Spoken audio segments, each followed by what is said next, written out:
Hello, everybody. We'll get started now. And I want to welcome everyone to Carrie's third webinar in our series about the Medicaid long-term services and supports application and redetermination process for our Community Health Choices program. The first in the series was on the financial eligibility process and criteria. Our last webinar, second last month, was the role of the independent enrollment broker. And today's webinar will focus, as you can see on your screen, on the functional eligibility determination process, or the acronym known as the Fed.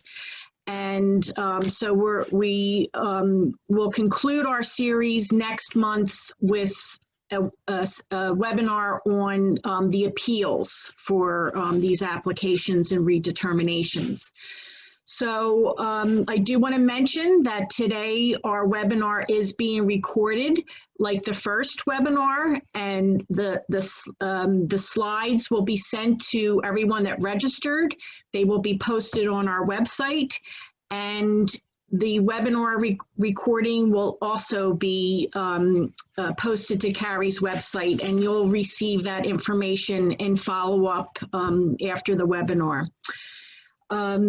I do want to mention Carrie, for those of you who aren't familiar with Carrie. We are an advocacy agency for older adults, and we are, like others, other agencies still working and operating during the COVID emergency. And you can contact us via the website you see on your screen at carrie.org. Or you can reach us by phone at 1-800-356-3606. Today, David Johnson, who is Carrie's Community Health Choices advocate through our Carrie line, and that's, again, a free advocacy service. He's noted on your screen as Mario Lorenz, but he's providing staff support for today's webinar, and he is also able to help answer questions or help resolve problems around any issue related to community health choices. So we're glad to help you or your clients. I also want to mention a few additional housekeeping messages. We will be having, after the two speakers' presentations today, we will open things up to questions and answers. If this is your first webinar with us, the way that will work is we are asking people to put your questions in the chat, or if you want to use the Q&A box, that's fine as well. And when we get to that part of our webinar, I will call two names. The first name will be unmuted to ask your own question, and the second person will be alerted to know that you're next in line to ask your question, and we'll follow through with the process in that way. We're going to have two polls this morning. One, if David, you want to put that up now to get a sense of who is in our audience. We would like to hear from you about that, and that'll be up for about a minute, and then you'll see the responses along with us in terms of who's here today. At the last webinar, I had gotten a message from someone that said they couldn't see things in the chat box. So if you go to the bottom of your chat box, you can send messages to all if you want to participate in a conversation with fellow participants that way. So either way, you can add things to the chat box function. So I think we'll wait one more minute for this poll to conclude, and then we'll have another poll at the end of the webinar to get your feedback from today. And again, also, please put in the chat any other thoughts or feedback about this webinar or any future webinars you would like to see. And as soon as the poll concludes, I'll introduce our speakers for the day.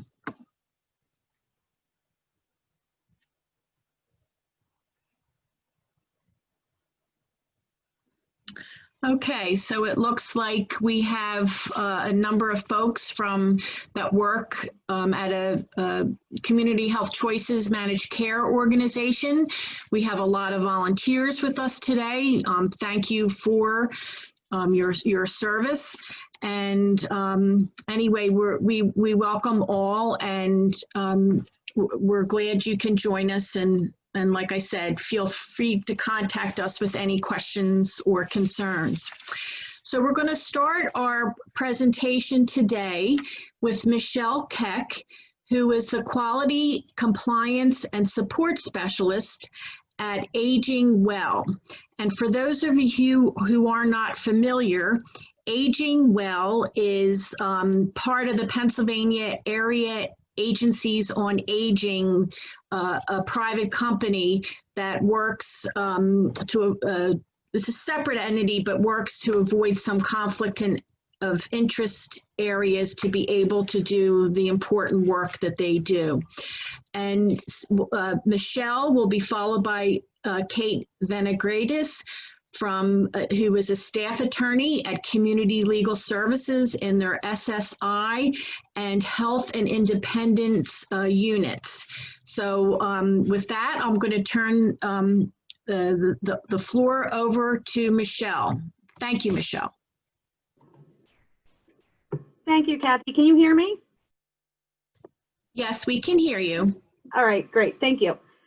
As Kathy has already mentioned, my name is Michelle Keck, and I work as a Quality, Compliance, and Support Specialist for Aging Well PA. I'd like to start by telling you just a little bit about Aging Well. We are a wholly owned subsidiary of the Pennsylvania Association of Area Agencies on Aging, most commonly known as P4A. We are the recipients of the DHS grant, making us the independent assessment entity. We provide level of care assessments for MA applicants and community health choice applicants.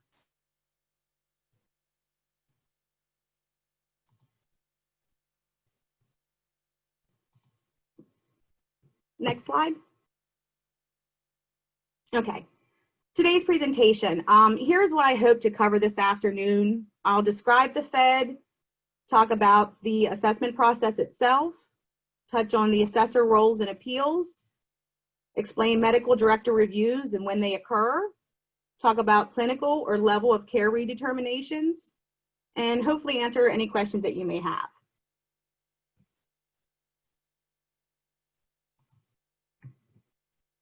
Okay, what is the Fed? The Fed is short for Functional Eligibility Determination, and it serves as the assessment tool used as part of the clinical eligibility determination of medical assistance. It's very important to know the completion of the Fed is just one part of determining clinical eligibility. The physician certification form is the second part.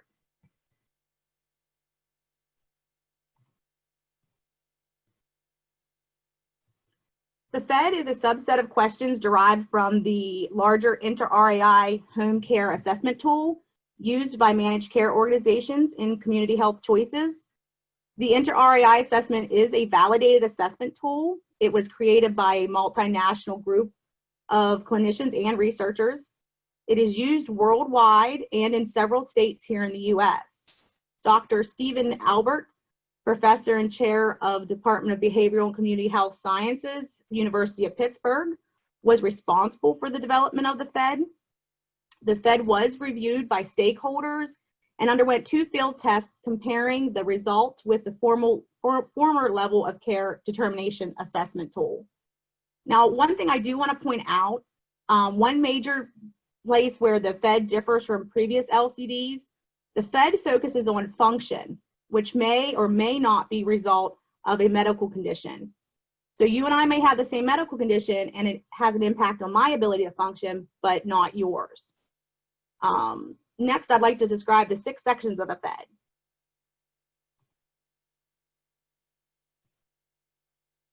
The first section is demographics. You have your name, age, living arrangement, primary language, gender, etc. The next section is cognition. The section has 4 subparts: cognitive skills for decision making, memory recall ability, periodic disordered thinking or awareness, and acute changes in mental status.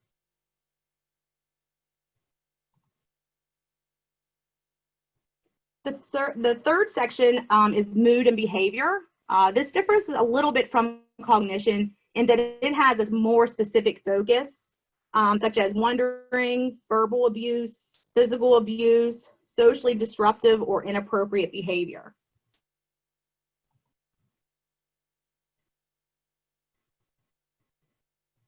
The fourth section is actually the largest section, and that's the functional status.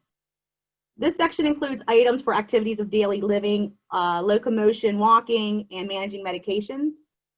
ADLs consist of those basic tasks that we perform on a daily basis, such as personal hygiene, dressing, eating, toileting, and so on. While locomotion and walking are most often thought of as ADLs, they appear in the Fed as a subsection of functional status, as is medication management.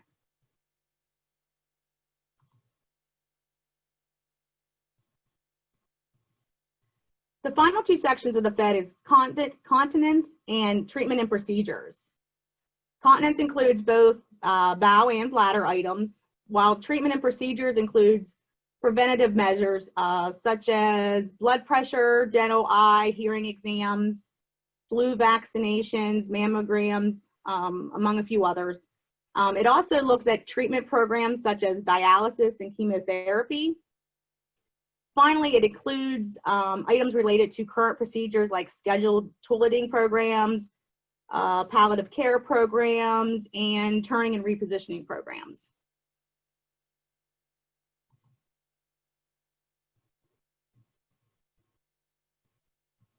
One thing I wanted to mention is the Fed is computer-based. The Fed is designed to be administered using electronic devices such as laptops or tablets. The assessors have the ability to directly enter responses or ratings for the Fed items into the Pennsylvania Individualized Assessment System. That's a mouthful. So otherwise known as PIA is the acronym that we use for that. Or they may choose to download the Fed and Fed assessment tool and enter the Fed responses and then later upload the Fed into PIA.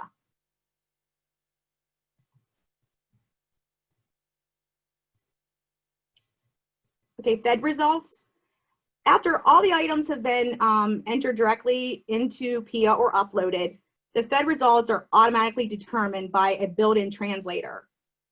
The translator will provide a determination of either nursing facility clinically eligible or nursing facility ineligible.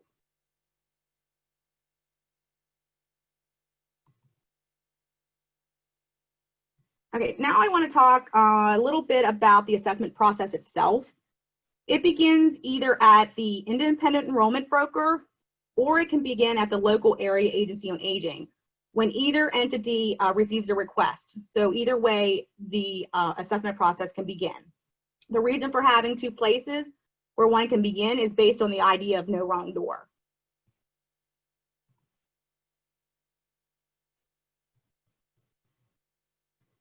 Okay, if the request starts with the IEB, an alert is sent to the AAA through PIA to perform the Fed assessment. So the IEB will get a request for an assessment. The IEB will then enter it into PIA, and then PIA will alert the AAA that there is a Fed that needs to be completed. Now, if the Fed request starts with the AAA, so if the consumer contacts the AAA directly, the IEB is actually alerted after the Fed is completed so that the IEB can then proceed with their enrollment process. It's very important to know that we have service agreements with all 52 of Pennsylvania's AAAs to perform the Fed. So the Pennsylvania AAAs are the individuals who actually perform the Fed.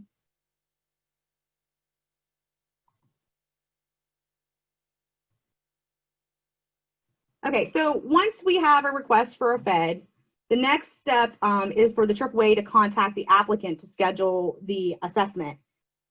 Now, prior to COVID-19, these assessments were all done in person. However, now with the pandemic, the assessments can occur in person or telephonically.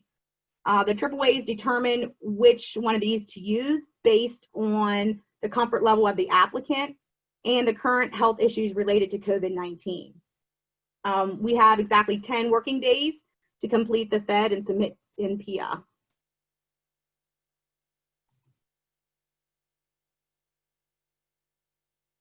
The actual assessment interview typically takes between 20 and 30 minutes. Sometimes it can take longer, but very seldom it's shorter than the 20 or 30 minutes. Applicants are encouraged to have others present. However, they are also provided an opportunity to speak with the assessor alone if they wish to do so. And all assessors are trained to ask, observe, and confirm. Now, I will talk a little bit more about these tenets in a later slide.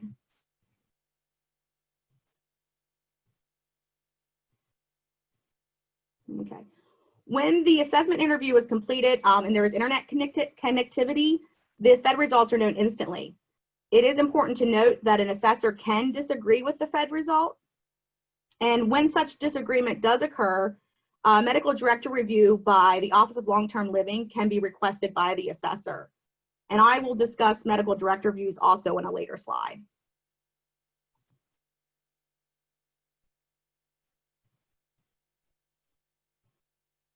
Okay, I do want to shift a little bit, and I want to talk about assessor training.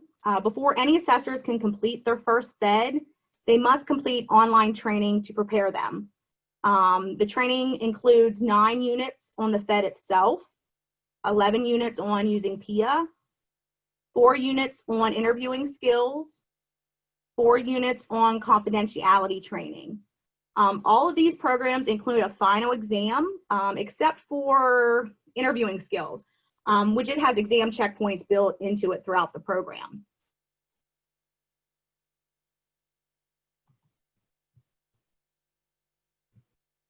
All right, the initial training is only the starting point for the assessors. The assessors must then complete ongoing professional development each year. These are a few examples of the courses that the assessors have to choose from. We have mandatory reporting, AAA's roles in appeals, person-centered principles for assessors, assessing individuals with brain injury, customer service and human service, commonalities and difference between aging and disability, and medical terminology. I do want to mention we do require additional trainings each year to maintain an assessor certification. We continue to develop new courses to help facilitate this. The program on assessing individuals with brain injury is a good example. That program was actually created as a collaborative effort between the PA Brain Injury Association and Aging Well PA.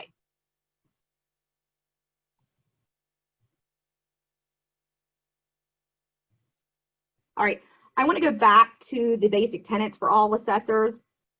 This is integrated into all of our programs, which is ask, observe, and confirm. First, I'm going to discuss ask. Assessors are trained to ask questions to gather information. They are also trained to ask applicants and at times demonstrate functional ability. A very good example of this would be someone who states they have no ambulatory problems, yet there is a walker next to them.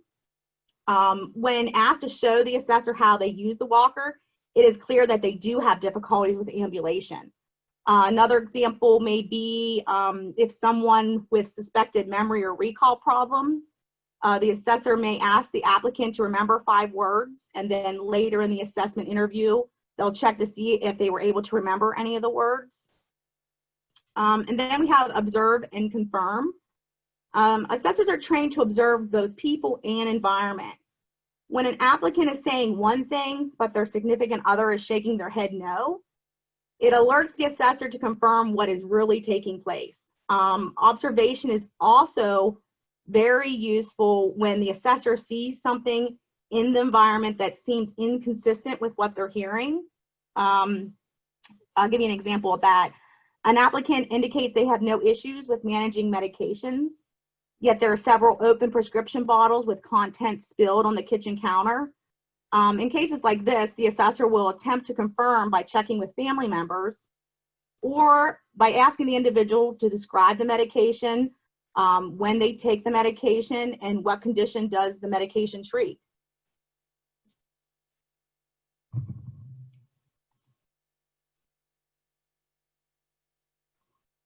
All right, let's move on to the issues of appeals. Assessors are only involved in appeals for the level of care determination. That is when an applicant does not agree with the determination of clinical eligibility. All assessors and their supervisors are expected to be subject matter experts on the Fed during an appeal process.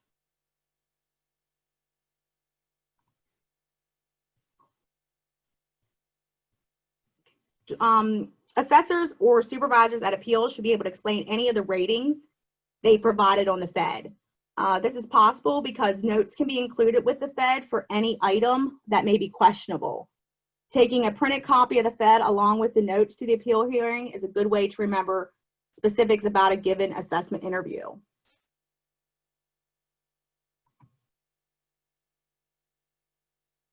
Okay, when I use the term rating an item, it refers to instructions that are built into the Fed. Items are rated based on these 8 possibilities. Independent with setup help only, supervision, limited assistance, extensive assistance, maximal assistance, total dependence, and then lastly, activity did not occur during this time period.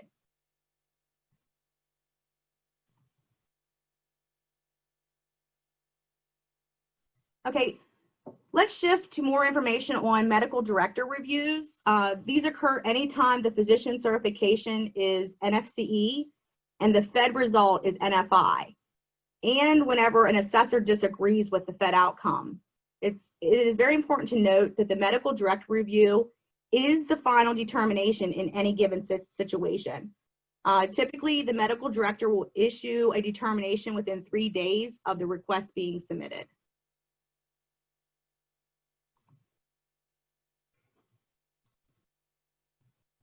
Okay, finally, I'd like to give you guys some information on yearly clinical redeterminations. This is different than financial redeterminations.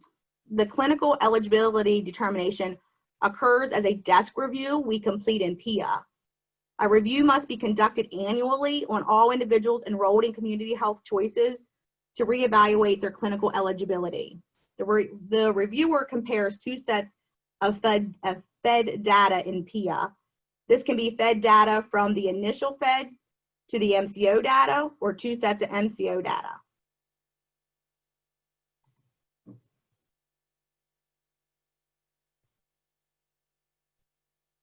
Okay, there are 2 types of desk reviews, a regular desk review and a priority desk review. And I'm going to explain what the difference is between the 2. A regular desk review occurs when the AAA receives an alert that there is desk review data available in PIA. These reviews are annual reviews where the individual's prior Fed is NFCE and the current Fed is NFC as well. Now, the difference is the priority desk reviews, they occur when the AAA receives an alert and there is a desk review data available in PIA, but the level of care has changed, meaning they have went from NFCE to NFI. These reviews can occur at any time. MCOs can administer the full inter-REI when they believe there is a need to do so. This may occur because of a significant change in the person's situation. When the MCO submits data stating the individual is NFI, the assessor will then compare the current data with previous data to determine which item or items improved to change the consumer's level of care from NFCE to NFI.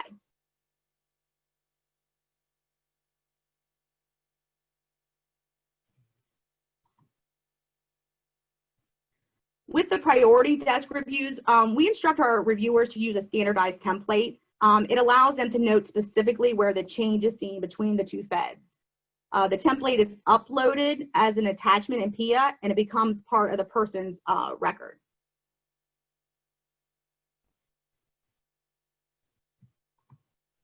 Okay, that's the end of my presentation today. I will be available to answer questions after the last presentation. And I'd like to thank everyone who's attending. And then finally, oh, you want to switch to the next slide?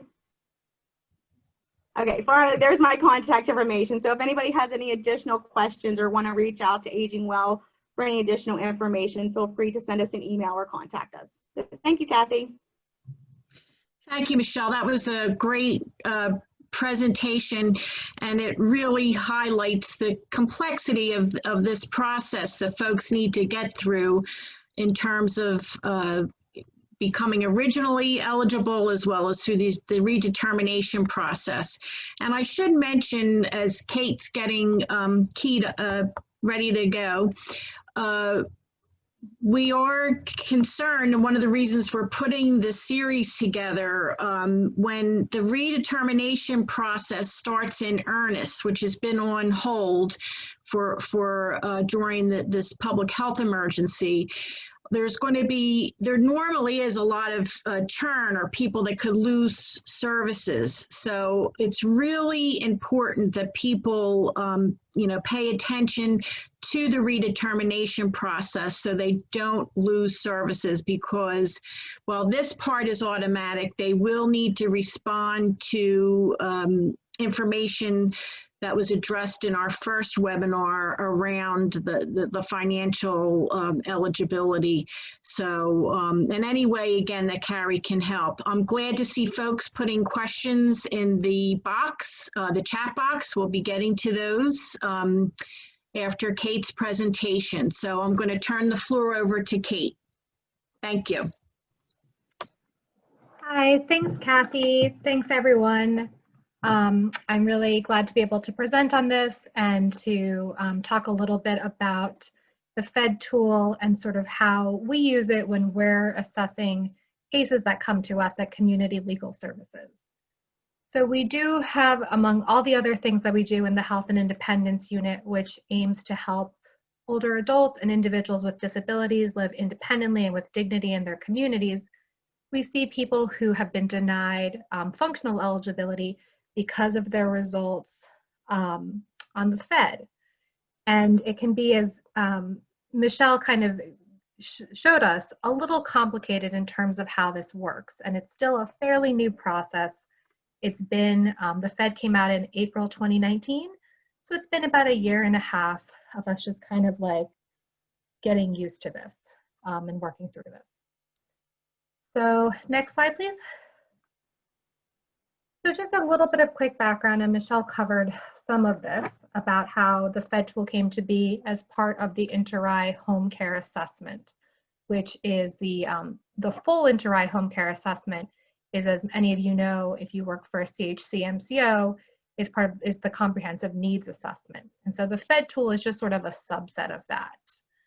It has the 5 domains that Michelle talked about, which are key for service planning, activities of daily living, toileting, eating, mobility, and cognition. Something that's really important to, I think, understand about the Fed is that it only asks about things that happen in the last 3 days. Inter-I determined that this is really all that is needed to know in terms of determining someone's status. But it's also really important because the answers to that can depend on what happened in those last 3 days. So was it because someone was unable to do the task because they didn't have assistance, or just that it didn't come up? So things like dressing, bathing, medications. If someone hasn't dressed or bathed in the last 3 days, it could be because they're unable to do so. Or it could be that they, don't bathe every 3 days, but things like that are really important to be clarified during the process. So in terms of how this came to be, Michelle briefly mentioned that there used to be a tool called the level of care determination, which was used to assess NFI versus NFCE. For those of you who might have been working in this field at that time, pre-April 2019, the level of care determination is was pretty long, definitely longer than the Fed tool is.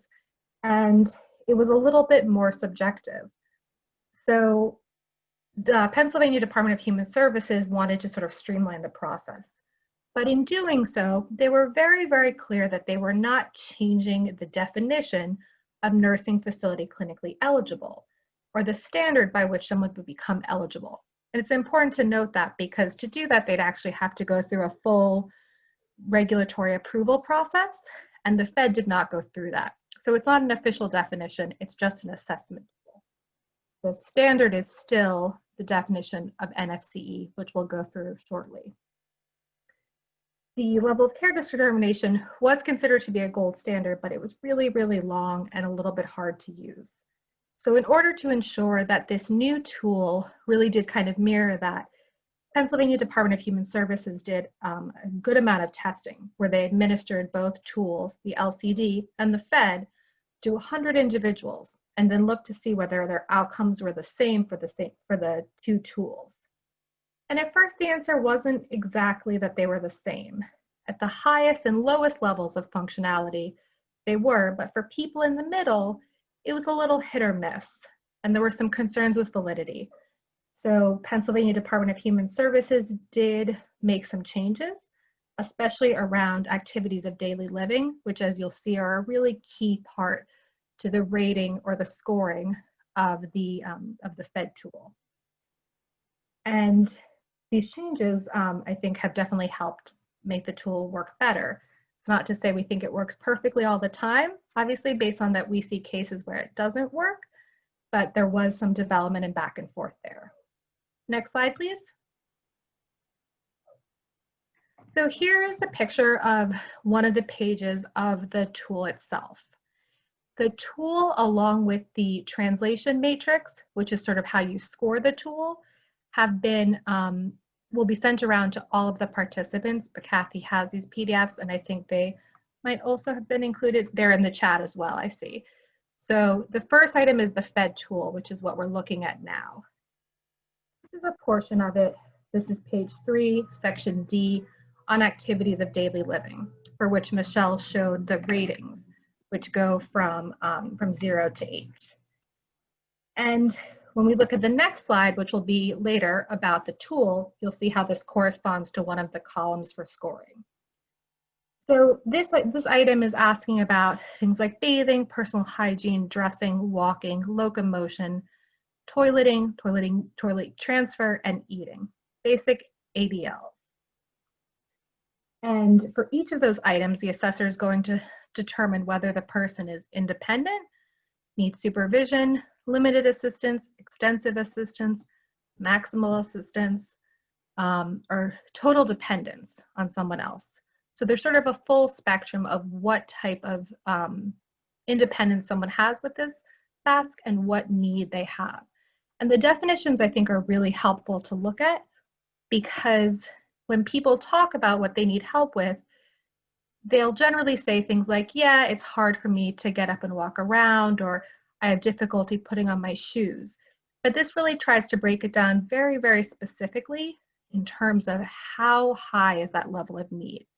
And so it's really, really important that both applicants or participants are super clear about specifically what it is that they're able to do and what they need help with, as well as that the assessor finds out that information by using the techniques that Michelle described in terms of asking, observing, and confirming. Because often I think people both will assert their abilities and kind of speak in general terms. But this tool really is based on specifics. And the difference between something like a 2 or a 3 can make a difference on the scoring, as we'll see later.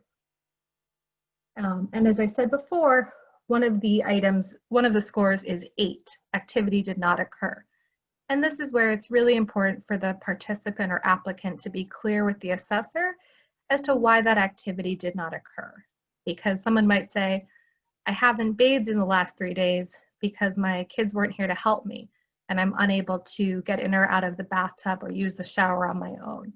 So that's really crucial information that the assessor has, as opposed to it being a personal choice that this person just didn't engage in that activity. See, we talked about 3 days. And also, as Michelle said, there is definitely supposed to be a focus on asking family members or caregivers, if they're present, about if the applicant or participant's answers are completely accurate. And I think we're working with people with a variety of different levels of impairments, both physical and mental. There can be, it can be really challenging to talk about what you need and what you struggle with and what you can't do. And for many people, that's something that's really hard. And it's something that is sometimes, it is important to have a family member or a support person or a caregiver provide some clarity around these sensitive topics, especially things like toileting, which is a really, really personal matter. And these are questions that are being asked by someone who the applicant or participant has never met before. So they might not really have a level of comfort about talking about it at first. So that's why kind of going through these questions requires some time and delicacy, which is why we appreciate the level of training the assessors receive. So this is just one of the sections on the tool. And when it's all done, the responses are scored using the translation matrix, which is what we'll take a look at next, and which is also another attachment that Kathy included in the chat and will be emailed to you as well. Next slide, please. So this is really sort of the nitty-gritty of how the Fed works. And this is one of those charts that's both amazingly helpful and a little confusing at first, because nothing about this is quite intuitive. The Pennsylvania Department of Human Services, I believe, and other entities call it a translator or a matrix. It works essentially kind of like an algorithm, but that's a term that is not necessarily super in favor. The official title on the top is translation matrix, and it does help you translate the results of the tool into whether someone is NFCE or NFI. So in the very top row, you can see the columns labeled A through H. These correspond to different sections on the Fed. So for example, we were just looking at section D, which on here is column E. And this shows that there are 6 of the items in section D, which will count towards your Fed score. So what's also interesting to note here is that if you count all those little bullet points across the top row, there's 20 of them. These are the 20 items that count towards someone's score. There's actually 50 questions on the Fed, or 50 items on the Fed, I should say. And so the vast majority of those actually don't count towards someone's score. Things like procedures, treatment, demographics, and some of the other questions don't actually go to the score. These are the only ones where the answers matter. So we have these different categories. In order to be found NFCE, you need to have 3 partial deficits or 1 full deficit. And let's look at kind of what that means. So the column down the left side has the possible scores from 0 to 6. In the boxes below each item, it tells what counts as either a partial or a full deficit. So it varies, the score cutoff varies for each of the sections or the items. So in example, column A for item B1, which is cognitive skills for daily decision making. For this column, there's just 1 item, and based on that, you can score a partial deficit, a full deficit, or get no points at all. In order to get a partial deficit, you have to have a score of 2 to 4. A full deficit is 5 or 6. And going back to look at the tool, we know that, sorry, I made it super, super small on my computer, and now I can't quite see it. We know that let me just make this a little bit bigger. Sorry, y'all, dealing with multiple screens here. We know that a 2 corresponds to supervision, meaning oversight or cueing. A 3 means limited assistance, guided maneuvering of limbs, physical guidance without taking weight. whereas a 4 corresponds to extensive assistance, weight-bearing support, including lifting limbs by one helper or a person. Oh, I'm sorry, I'm using the wrong example. I am so sorry. Let's use that example for column E, which are the ratings I was just saying. Sorry about that. I was going through what 2 to 4 was. So here, the cutoff, however, is 3 to 6. I'm sorry about that. So if we look back at the slide before this or at the tool, looking at 3 to 6, which is limited assistance, extensive assistance, maximal assistance, or total dependence. A score of any of those on 2 of the bullets in column E, which correspond to activities of daily living, will give you a partial deficit. And here, because we have 6 bullet points in that column, if you get a 3 to 6 on 3 or more of those bullets, you have a full deficit in that column. So what's interesting is that it is possible to get a full deficit fairly easily based on activities of daily living and the amount of assistance needed there.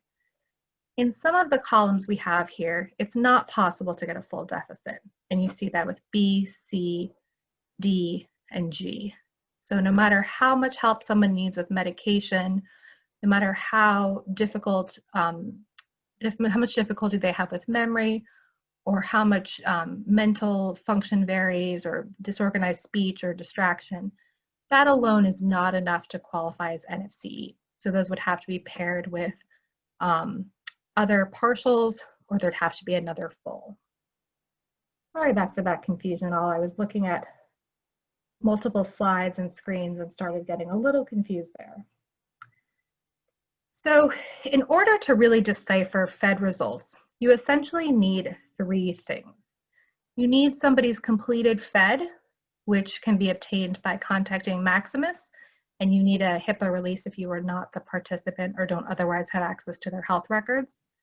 You need the tool, which is on the slide before this, and you need this matrix so that you can go through and see what the numbers on the completed Fed correspond to and where those put somebody in terms of how they scored. Which means really it's sort of these three tools at once. As Michelle did mention, if an assessor disagrees with the outcome, they can indicate that in the test box, and they can add some notes to kind of explain why they disagree or if they had observations that differed from what the person said.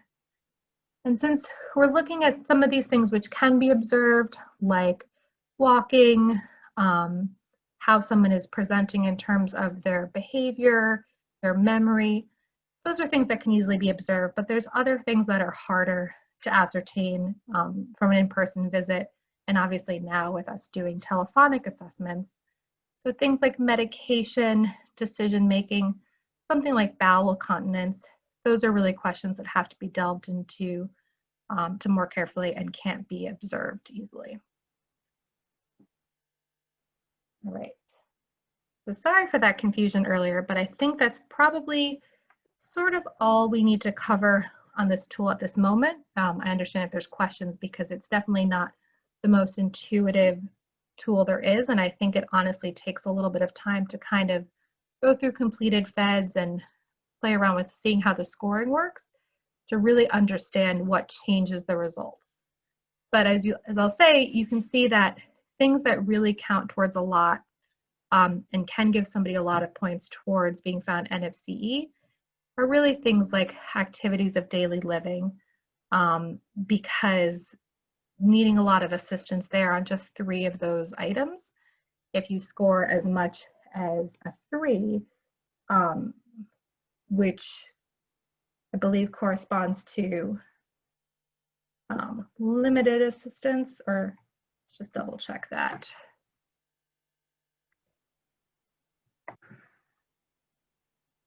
Yes, a 3 is limited assistance and up, then you get a partial. So it's helpful to sort of see what really matters. And as Michelle said, function is what really, really does drive this here. It's not about someone's diagnoses and how sick they are or how many conditions they have. It's about how those conditions and often the treatment for those conditions affect them and limit their ability to complete activities. Next slide, please.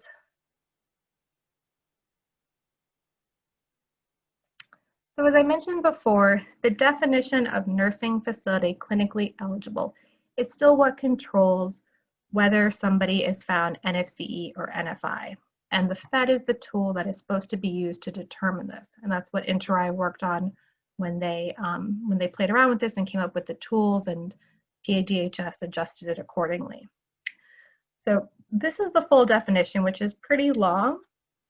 I'm not going to read through it since it's on the slide, but I think it's helpful to know that the definition does come from two other definitions. So it's a combination of both the state regulations defining who is eligible for what used to be called an intermediate care facility level of care, which we don't really have anymore in Pennsylvania.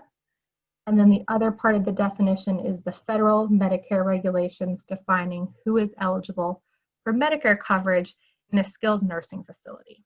So you can kind of see that at the bottom where it references care and services that are either skilled nursing or rehabilitation, or healthcare and services that may not be as inherently complex as skilled nursing, but are needed to be provided on a regular basis and were previously only available through institutional facilities. So this definition is pretty broad, and it's important that it's looking at both that there is an illness or a condition causing this need, and that the physician certifies that the person is NFCE, since as Michelle mentioned, the FED and the physician certification together are what comprise eligibility. You actually need both of those. And then we focus on what type of care or services the person needs. Next slide, please.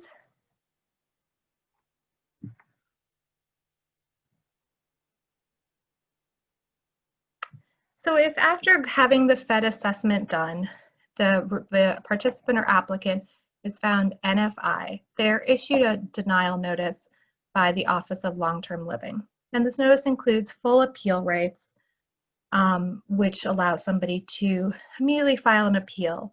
But there are also sort of ways to, if you're working with participants, either as a volunteer or as somebody through a CHCMCO, that you can suggest that there are ways to address this before just doing a straight appeal. As Michelle explained, medical director review happens when there are different results between the FED and the physician certification. So if the physician certification indicates that the applicant or participant is NFCE, but there is also the FED say that they're NFI, that's when it goes to medical director review. And since this is just looking at the papers that are produced, the FED and the physician certification, if there's additional information that the participant or applicant has in terms of medical records or letters from doctors, or any information that they feel like was missed, this is really where it's important to make sure that that gets to the medical director at OLTL. One way to see what the results of are the FED is by contacting Maximus, as I mentioned before, since after the AAAs complete the FED assessments, these go to Maximus, but you will need a release for the participant to access it themselves. Some of the reasons that we would think it would be appropriate to ask for a new FED is if there's something that really clearly was either missing or didn't go correctly at the assessment. And based on sort of the things that we've seen, these include really, really rushed or short assessments. As Michelle mentioned, they can take 20 to 30 minutes. Taking place over the phone is certainly probably shorter than in person because there isn't the need to kind of get settled in and there's less time for observation and other things. But there's still a lot of information to go through. And for many people, the questions aren't straightforward. Talking about this is very personal, requires follow-up questions. And if someone feels like they weren't able to communicate certain information for whatever reason, and that it was really quick, like 10 minutes, which seems really, really fast, that's a big concern.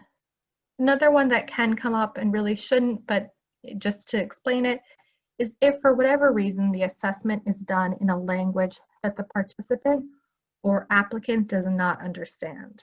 So if the person really needs an interpreter to feel comfortable fully explaining their functional limitations and abilities, then that needs to be provided, and having the assessment done in English could really invalidate the results. Another option, another issue that can occur is if a family member or caregiver is really needed to help explain what the person is able to do and what they can't do, especially if the person either has cognitive limitations or dementia, might not be able to accurately represent this, and for whatever reason that caregiver or family member wasn't there. That could be a reason to say, I think we need a new FED, there's some information that's not accurate or missing. And I think really full transparency with the assessors is so important, because these are sensitive matters. Some people may have been experiencing functional limitations for a long time and be okay describing it to a stranger. Some people really might not be. And I have discussed with clients who say, it's hard for me to talk about not being able to make it to the bathroom on time and having accidents, not being able to bathe myself, feed myself. These are things that go to sort of what we all accomplish on a daily basis. And when you need assistance or aren't able to do that, it can be hard to talk about it. So sometimes it does come up that participants or applicants felt that they weren't, for whatever reason, able to fully describe that. So that's another reason to provide the information to the medical director or to ask for a new FED. And that is pretty much all that I have. I know we're starting Q&A soon. And again, sorry for my little mix up when I was going through the tool there. And yes, the last slide, if you have any questions or if you are referring people who might need our services for issues like representation with the FED or other issues impacting older adults and individuals with disabilities, this is how to reach Community Legal Services. Our office in North Philly is the one that handles these types of cases. Our intake number is there. We are fully up and running, but we are still working remotely. And we have intake on Mondays, Wednesdays, and Fridays from 9 to 5. I'm happy to answer questions over email, but I want to let everyone know that starting on 10/12, I will be on leave for a while. So I've also included my colleague Pam Walls' contact information, and she is an expert in this area, and also happy to address any questions. Thank you so much, everyone. Thank you, Kate. That was a great presentation, and it's understandable why there was a little mix-up with that matrix, and the tool is quite something to piece together. I do want to mention that Community Legal Services, we do have folks with us today from throughout the state. Community Legal Services serves folks from Philadelphia. Again, if there's things that we can help with at Cary, feel free to contact us. We are going to get started with our questions and answers now, and I'll soon be calling on Heather Light, if I said your name correctly, will be first up, followed by Naomi Siegel. And so if David, you could start unmuting, we'll begin with our questions and answers. Thank you. And Heather still looks like she's muted. Can you unmute her?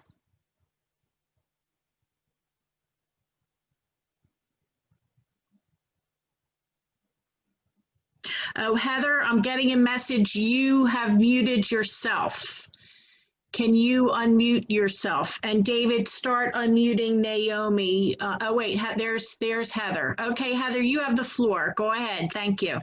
Okay, sorry about that. I was wondering why they changed it to 3 days, the look back period.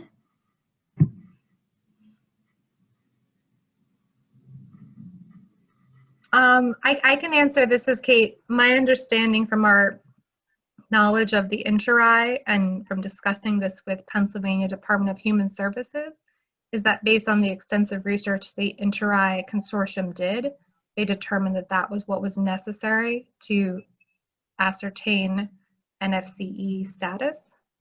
I mean, to be fully honest, I think that there are some concerns with that, which is why we really want people to be clear on when they say last 3 days it did or didn't happen. Why is that? Because for activities of daily living, that would be pretty concerning, that if you weren't eating in 3 days or toileting, and we have seen that sometimes come up as an issue. Yeah, and I could just add to that. I remember we did along with CLS have done a lot of advocacy when these discussions were occurring. Anyone that knows working from older people, 3 days often is not really reflective of the challenges that folks may face.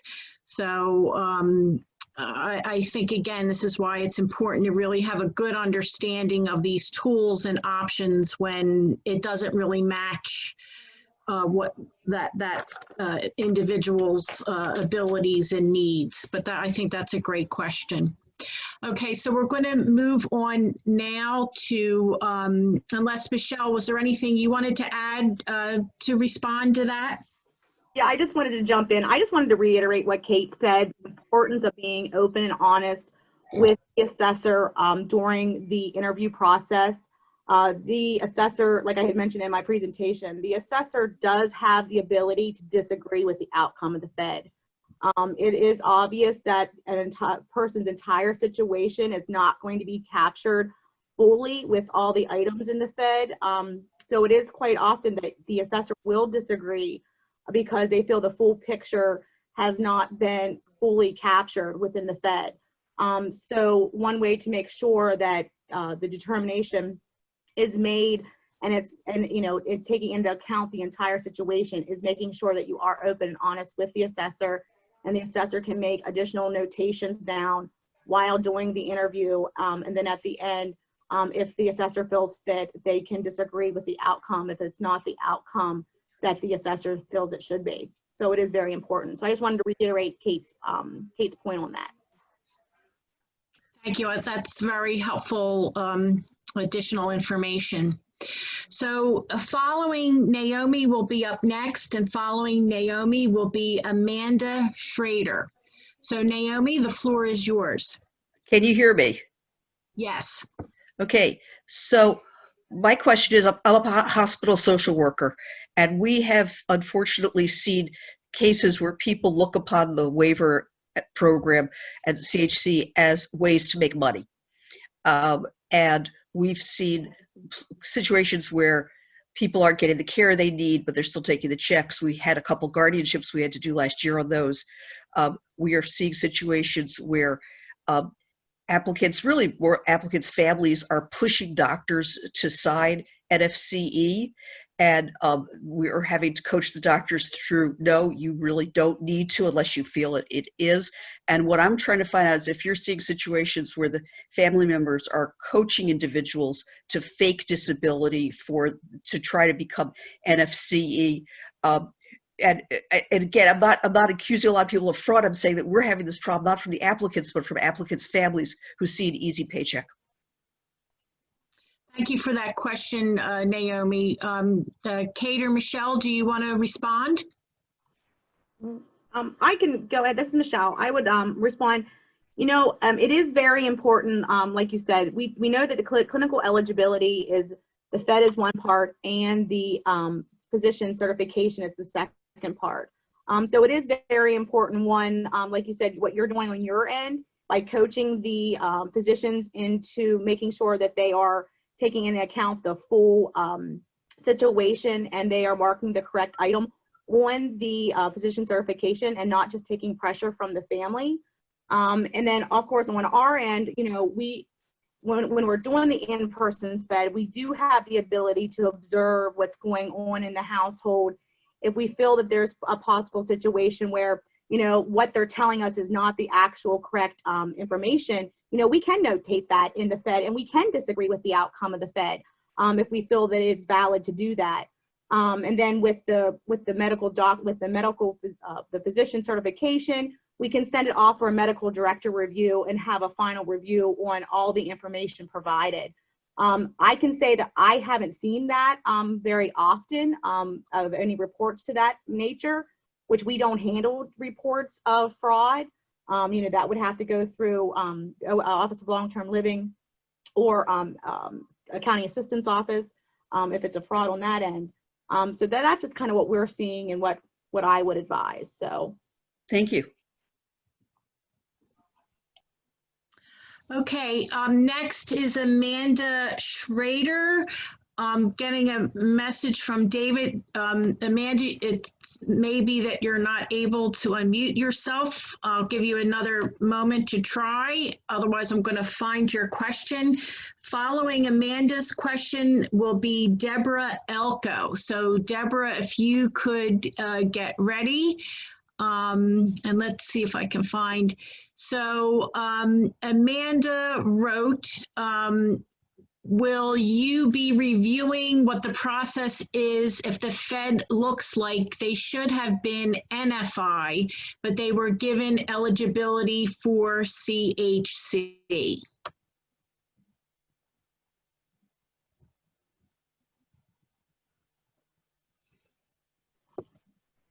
this is Michelle. I'm not exactly sure what the question may be referring to exactly. In order for an individual to obtain community health choice services, they have to have a nursing facility clinically eligible Fed, as well as a physician certification stating that they're NFCE. So I'm not exactly sure what the question is asking. I don't know, Kate, can you interpret it any differently? I thought maybe it was referring to sort of the desk reviews in terms of what Aging Well does when it's time for the annual recertification. Okay. And the necessity of that, I guess, once a year, which I do think is often a point of confusion. Okay. Well, just to give you a little bit of idea, the annual reviews or the desk reviews, how they are completed is the MCO, the managed care organization, the service coordinator, they complete the inter-RAI. The inter-RAI then is interfaced into our PIA system. And then once it's interfaced, the PIA system will automatically extract the Fed items out of the inter-RAI, and that creates a Fed. And then that Fed has a determination. If the determination happens to be NFI, then what happens is the AAA will receive an alert that there's desk review material available. The assessor will go in and they will compare the current Fed to the previous Fed. And using the matrix that Kate had up, as well as a desk review template that we have, the assessor actually goes down through the Fed question by question and compare where the discrepancy is. Where's the difference? What question or item on the Fed has improved to make that person now appear to be NFI? The assessor will mark that down on the template, and then we send that information to the Office of Long-Term Living. And then they receive that information to say, hey, we have identified an individual who has changed from nursing facility clinically eligible to nursing facility ineligible. And this is the question that appears to have improved for that person that has created the change. And then we send it to the Office of Long-Term Living. And as Kathy had mentioned, all that, everything's on hold right now. No one's being taken off of services or removal of services currently. So Amanda, if you want to type any further clarification in, since you can not unmute, please do so. I want to mention two other possibilities. One, which someone was kind enough to type in the chat, that there are cases where this is this discussion is specifically around people that are either applying or being redetermined for being in need of long-term services and supports. There are many people that are NFI in a sense that are what they call community well duals that do have Medicare and community health choices, and they would not be part of this process. The other possibility, which is a concern that we hear from some, are folks that are residents in personal care homes. Because technically in personal care homes, you need to be NFI or nursing facility ineligible. So there are people that get assessments or reassessments in personal care homes. And if they are determined nursing facility clinically eligible, it may mean that they need to move from their home. So I'm not sure if that's what Amanda was referring to, or if there are any other final thoughts on this question from Kate or Michelle before we move on to Deborah Elko, who will be followed by Pamela Taylor. Oh wait, I just got a further clarification. Amanda apparently has a participant whose Fed looks like he should have never been eligible, but he is in fact NFCE. So we would like to know what can be done for him to get another Fed done. So this is Kate. So I'm assuming that if he should have never been eligible, I'm assuming this person was found NFI. Otherwise, if they were found NFCE, then I assume they would be receiving services. If they were found NFI, you can request another assessment at any time to start the process based on, a change in function or other circumstances, using the methods that Michelle described earlier, either contacting the AAA or the IEB Maximus. But if somebody shouldn't have been found eligible, but they were, then they're in the program, right? I think maybe I'm misreading that. Yeah, this is why we like folks to be able to ask questions live, because there's so many different nuances that can lead to the correct answer. So I'll just end this now by saying to Amanda that why don't you contact David Johnson at Cary. We can make sure you get his email or call us, and we can try to walk through this case to help you troubleshoot and resolve this problem. With that, we'll move on to Deborah Elko, again followed by Pamela Tyler. So Deborah, can you unmute yourself? Yeah, I think I am. Yes, we can hear you. You have the floor. Thank you. My questions were basically answered in terms of the process for the annual evaluation of participants currently in the program. But just to clarify, if there's not going to be a change, would the participant necessarily even be aware, or would the service coordinator even be aware that there was a review? Or would it just be happening discreetly behind the scenes? Okay, so in order for a review to be alerted to a AAA in PIA, there has to have been a recent inter-RAI completed. So the participant would have had a recent inter-RAI by a managed care organization or a service coordinator. And then again, that gets uploaded into PIA, and then PIA automatically generates the Fed, which in turn alerts the AAA to do the review. At no point does the AAA reach out and speak to the consumer for any of the reviews. We are basically just looking at the information that the current inter-RAI was completed by the MCO. So when the MCO or the service coordinator went out, they have just had face-to-face, or we're assuming they've had face-to-face contact with the consumer recently. And then whenever it comes to us and we just do the review. So there is no need for us to contact the participant at any point. And then whenever the reviews are completed, like I said, we notify Office of Long-Term Living when we complete each review. Okay, thank you. Yep, you're welcome. Okay, thank you for that. So then we're going to move to Pamela Tyler, followed by Bettina Pearl. Pamela, are you there?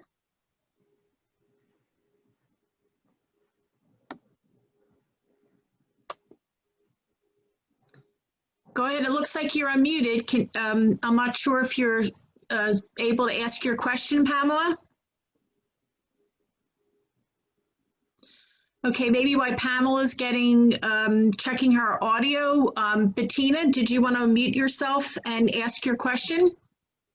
Yeah, just wondering at what stage in the process would be appropriate to refer cases to CLS and other legal services programs. Thank you. Hi, this is Kate. So at CLS, we only consider cases when there's a denial. So if someone was found NFI and they believe they should have been found NFCE and they'd like to challenge that and need assistance, that is when it would be appropriate for them to call our intake line. Perfect, thank you. Okay, Pamela, are you able to ask your question? Yes. Can you clarify on the question regarding days out of the home? When you train the individuals doing the NRI, what exactly is that supposed to mean? Does it mean stepping out on the porch, going to mailbox, or going out into the community and actually doing something?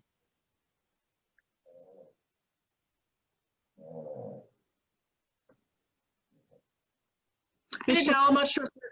Oh, I was going to say, it didn't look like you were unmuted. Go ahead. Yeah, I'm sorry. Are you referring to a question that's on the Fed itself? It's within the Fed, the NRI. It has, I don't have one open right at the moment, but it asks, if they've been out of their home at all. Okay, so what you're referring to is a question that is actually part of the full inter-RAI. The AAAs, whenever they're completing the Fed is actually a subset of the inter-RAI. So that particular question you're referring to is not a question I'm familiar with because it's not a question that's actually captured in the Fed itself. So to have that answered more specifically, you would probably want to contact the MCO or someone who's actually going out and completing the interview for a full inter-RAI, because we just do the Fed, which is a subset of the inter-RAI. Okay, thank you. Yep, I'm sorry I couldn't answer that question for you. This is Kate. I don't have the full inter-RAI, which comprises the comprehensive needs assessment in front of me either, but I think there are sort of other questions about sort of how often do you engage in the community, with family, with friends, grocery shopping. So I think that there are follow-up questions to differentiate between someone literally like opening their front door as opposed to going to the grocery store, because there are so many questions on the comprehensive needs assessment. But it's sort of, as Michelle and I have stressed, I think it's really important this is someplace where saying yes or no is not always helpful or really helpful at all, that people need to really provide as much information as possible, knowing that the assessor or the person they're speaking to knows very little about them, and that they need to really provide as much information as possible to provide an accurate picture. And I think that's something that in general we see. But I also see that somebody in the chat who does use the inter-RAI has explained that it can include just the porch.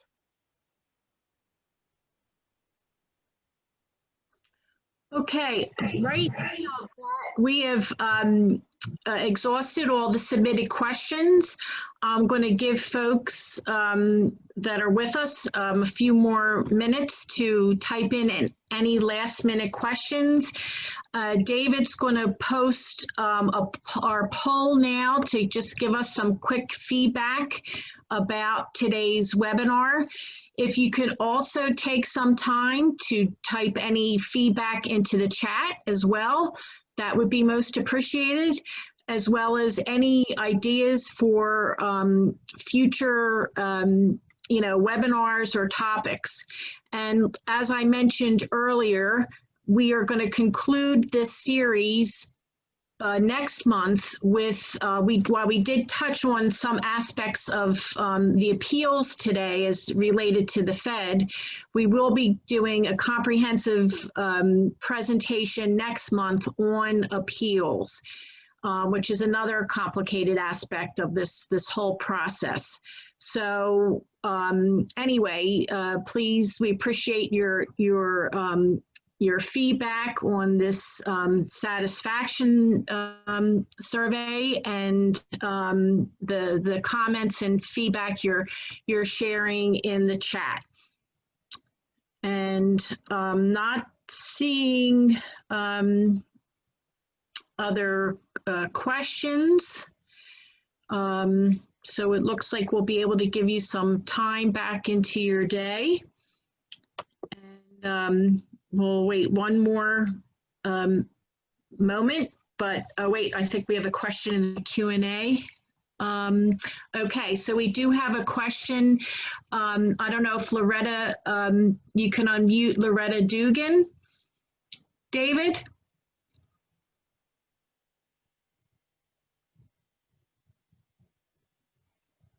Loretta, are you able to ask your question? Can you hear me, Kathy? Yes, I can hear you. Thanks very much. This was really, really interesting. Oftentimes patients are referred to me with dementia. They live alone. They're independent in all their activities of daily living. And it's those IADLs, the bill paying issues, the people who are managing it, they're living at home, but they forget how to turn their heater on, all of those higher level, activities that they can't manage. And so it's worrisome. And they come out as NFI, and they don't have family support and really need services. I'm often at a loss with patients like this. So thanks, Loretta. I think, we see those cases at CLS. Yes. And sometimes it does feel like a tool that's very streamlined, like the Fed doesn't necessarily capture all these scenarios, which is a concern that I think a number of advocates had when there was the change from the level of care determination tool to the Fed. Yes. Which is why, it's important to note that the NFCE definition still does control, that it's not just what tasks you can or can't do, and why things like the partial deficits that you can get in cognitive skills for daily decision making, short-term memory, and behavior are so important to be communicated, because you can get those three partials and you would be found NFCE. But yeah, there really isn't a place for the IADLs here, which I think all advocates can kind of agree is frustrating, because those are very, very important as well. Yes. But I think that's kind of why really, really clear, thorough discussions around those other categories in terms of cognition and behavior are so important, because if somebody completely lacks the skills to make daily decisions and really can't be left on their own for safety purposes, they should be scoring a 5, which is a full deficit, and they should be NFCE on that basis. But that's also the importance often of having family members or other support there for the assessment, because it can be very hard to for someone to communicate this about themselves. Right. And they're the patients that sort of minimize their need or their difficulties. Yeah. I think we definitely see that. And I think when I walk through the Fed with clients, it takes quite a while, and I find myself asking a lot of questions to really draw out the information. Why it is that this is important to understand. And I think it's just really hard for people to talk about this, either just because of embarrassment or discomfort, or because of cognition. And Right. so I think recognizing that for anyone who's involved with advocating for and working with people applying for LTSS, it's really, really important. Right. And we have a lot of discussions often just about that, and it can make a huge difference on the Fed. Yeah, thank you, thanks. And that also continues on, as you know, Loretta, to even the care plan, especially for people that are living alone with Alzheimer's disease, and even those that do have family. That's a continued advocacy effort. And if there's any way we can help with those cases, please let us know. I do have another question from Caitlin Altland. I don't know if you can put Caitlin up, David, and Caitlin, unmute yourself to ask your question. And while that's happening, there was a question in the Q&A from an anonymous: who are the assessors completing the Fed and OTs? I don't know what OTs are, but we did address who the assessors are earlier today. But if either Michelle or Kate know what OT means in this case and can answer that, that would be appreciated. I'm not sure what they mean by OTs. So I would just reiterate, the Fed is being completed, the initial Feds are being completed by the AAA staff in the state of Pennsylvania.